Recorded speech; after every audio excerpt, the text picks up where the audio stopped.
வணக்கம் ஃப்ரெண்ட்ஸ். இன்னைக்கு ஒரு அழகான ஒரு குட்டி கதை பார்க்கலாங்களா நம்ம. அதாவது ஒரு ஊரில் ஒரு அரசர் சிறப்பாக ஆட்சி செய்துட்டு இருந்தார். அந்த அரசரை பற்றி புத்திசாலின்னு சொல்லி எல்லா மக்களும் பாராட்டி புகழ்ந்து பேசுவாங்க. அப்போ நல்ல நாட்டில் உள்ள மக்களுக்கு நல்ல வளங்களும் நல்ல செயல்களும் செஞ்சு மக்களை மகிழ்ச்சியாகவும் இவர் புத்திசாலித்தனமாகவும் ஆட்சி செய்துட்டு இருந்தார். அப்போ 2 தேவதைகளுக்கு இவர் புத்திசாலியா இல்ல முட்டாளா அப்படிங்கிறத நிரூபிக்கணும்னு ஒரு எண்ணம் வந்துச்சு. அவங்க 2 பேரும் என்ன பண்ணாங்க, ஒரு தேவதை இல்ல அவர் புத்திசாலி தான் அப்படின்னாரு. இன்னொரு தேவதை இல்ல இவர் முட்டாள் தான் அப்படின்னாங்க.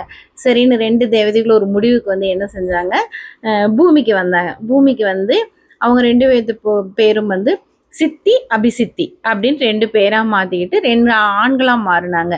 ஆண்களா மாறி கடை தெருவுக்கு போய் இருந்தாங்க. அந்த அரசருக்கு ஒரு பழக்கம் என்ன தெரியுங்களா, வார இறுதி நாட்கள்ல கடைவீதிக்கு போய் அவர்களுடைய ஆட்களை விட்டு எல்லா மக்களும் தன்னை பத்தி என்ன பேசுறாங்க அப்படிங்கிறது தெரிஞ்சுக்கணும் அப்படின்ட்டு ஒரு ஆவல். எல்லா மக்களுமே இவ்வளோ நாள் வரைக்கும் புகழ்ந்துதான் அரசரை பேசிட்டு இருந்தாங்க. ஏன்னா அவர் அந்த அளவுக்கு நல்லாட்சி கொடுக்குறாரு.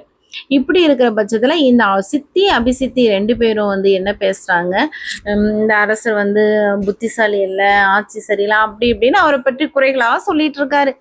இதை இந்த சேவகர்கள் கேட்டுட்டு போய் என்ன பண்றாங்க, அரசர்கிட்ட சொல்றாங்க, இப்படி உங்களை பத்தி பேசிக்கிறாங்க அப்படின்னு. அரசருக்கு ஒரே ஆச்சரியம், என்னடா இது, இவ்வளோ நாளா யாருமே நம்மளை பத்தி எதுவும் தவறா சொல்லலையே, இவங்க 2 பேர் மட்டும் இப்படி சொல்றாங்களேன்ட்டு அந்த வாரத்தை விட்டுட்டாரு.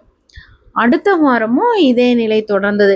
அப்ப அரசர் என்ன பண்ணாரு, என்ன இவங்க இப்படி பேசிட்டு இருக்காங்க அப்படின்னு சொல்லிப்பட்டு அந்த சித்தி அபிசித்தி அவங்க 2 பேத்துக்குமே பரிசு பொருட்கள் கொடுத்து விடுறாரு. பரிசு பொருட்கள் என்னன்னு பார்த்தீங்கன்னாக்கா, 1 மாவு, 2 சோப்பு, 3 இனிப்பு சர்க்கரை. அப்புறம் என்னாச்சு, இவரே மாறு வேஷம் போட்டுட்டு போய் செக் பண்றாரு அவங்க என்ன பேசிக்கிறாங்கன்னு. மற்ற சேவகர்கள்லாம் மற்ற இடத்துக்கு போயிட்டாங்க. இவர் மட்டும் இந்த குறிப்பிட்ட இவங்க 2 பேர் இருக்கிற இடத்துக்கு போறாங்க. அப்போவுமே அந்த சித்தியும் அபிசித்தியும் என்ன பேசிக்கிறாங்க, குறைகளை தான் சொல்லிட்டு இருக்காங்க அரசரை பத்தி. அவங்க 2 பேரும் தேவதைகள் இல்லைங்களா, அதனால அவங்க 2 பேர்த்திற்கும் வந்திருக்கிறவர் அரசர் தாங்கிறது தெரிஞ்சிருது. ஆனா அந்த அரசருக்கு தெரியாது இல்லையா, குறைகளை பற்றி பேசுறாரு. பாத்தீங்களா, நாங்க பேசுறதெல்லாம் உண்மை, அதனாலதான் அரசர் எங்களுக்கு பரிசு பொருட்கள் கொடுத்து விட்டுருக்காங்க அப்படிங்கிறாரு. உடனே அரசருக்கு கோபம் வந்துருச்சு. மாறு வேஷத்துல இருந்துட்டே கேட்டாரு, அப்படி என்ன உங்களுக்கு பரிசு பொருட்கள் கொடுத்து விட்டுருக்காங்க சொல்லுங்க அப்படிங்கவும் அவங்க சொன்னாங்க, மாவு, சோப்பு, சர்க்கரை அப்படின்னு. உடனே இவர் என்னங்கிறாரு, இது எதுக்கு அரசர் உங்களுக்கு கொடுத்து விட்டுருக்காரு தெரியுமா அப்படிங்கவும், சரி சொல்லுங்கப்பா அப்படின்னு சொல்லி இந்த தேவதைகள் சித்தி அபிசித்தி வடிவில் கேட்குறாங்க. அப்ப அவர் சொல்றாரு, நீங்க சும்மாவே இருந்துட்டு ஒரு பிடி மாவு கூட சம்பாதிக்க முடியாம வீணா மத்தவங்களை பத்தி குறை சொல்லிட்டு இருக்கீங்க அப்படிங்கறத உங்களுக்கு உணர்த்துறதுக்காக மாவு கொடுத்து விட்டுருக்காரு அரசர் அப்படிங்கிறாரு. ஏன்னா கொடுத்து விட்டவரே அவரு தானே, அவர் எது கொடுத்து விட்டாருன்னு அவருக்கு தெரியும்ல, அதை கரெக்டா சொல்றாரு. 2வது சோப்பு இருக்கு.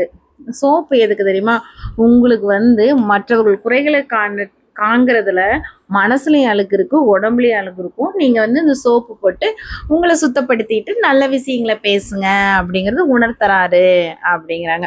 3வது சர்க்கரை எதுக்குன்னு கேட்குறப்ப, மற்றவங்களோட குறைகளை கண்டுபிடிச்சு கடுமையான சொற்களை உபயோகப்படுத்தாம இந்த சர்க்கரையை சாப்பிட்டுக்கு இனிமையான சொற்களை பயன்படுத்து அப்படிங்கிறக்கோசரம் அரசர் கொடுத்து விட்டு இருக்காருன்னு அரசரே சொல்றாரு. அவர் சேவகர் வடிவில் இருக்கிறாரு, சொல்றாரு. அப்போ இந்த தேவதைகள் 2 பேரும் என்னங்கிறாங்க, அவங்களுக்குள்ள பேசிக்கிறாங்க, பாத்தையா, முட்டாள்களுடைய கேள்விகளுக்கு புத்திசாலி அரசர் ஏன் பதில் சொல்லிட்டு இருக்கணும், அதை விட்டுட்டு போக வேண்டியதானே. 2 முட்டாள்கள் வேலை இல்லாம அரசரை பத்தி ஒரு வாக்குவாதம் வைக்கிறப்போ இவர் அவர் வேலையெல்லாம் விட்டு போட்டு இந்த இந்த முட்டாள்களுக்கு பதில் சொல்றதுக்கு வந்துட்டு இருக்காரு பாத்தீங்களா. அப்ப அவரு புத்திசாலி இல்லை, புத்திசாலிகள் எப்பவும் முட்டாள்களின் கேள்விகளுக்கு பதில் சொல்ல மாட்டாங்க, அதை கடந்து போயிடுவாங்க அப்படின்னு அவங்க பேசிக்கிறாங்க. உண்மைதாங்க, நம்மளுமே முட்டாள்கள் கேட்குற கேள்விக்கு பதில் சொல்லணும் அப்படின்னு பதில் சொல்ல ஆரம்பிச்சு அவங்க ஒன்று பேச நம்ம ஒன்று பேச டைம் தான் போயிட்டே இருக்கும். வேண்டாமே, நம்ம வேலையை பார்த்துட்டு போகலாங்களே. அடுத்தவங்களுக்கு பதில் சொல்லணும்னு நினச்சோம்னா நம்ம டைமும் வேஸ்ட்டு, நம்ம முன்னேறி செல்கின்ற பாதையும் கொஞ்சம் தடைப்பட்டுரும். அதுக்காக தாங்க நாம் எப்பவும் நாமளாக இருப்போம், புத்திசாலிகள் என்றைக்கும் புத்திசாலிகளாக இருப்போம். இந்த கதை உங்களுக்கு பிடிச்சிருக்கா? ஒரு நல்ல மோட்டிவேஷனல் கதை தாங்க. தேங்க்யூ.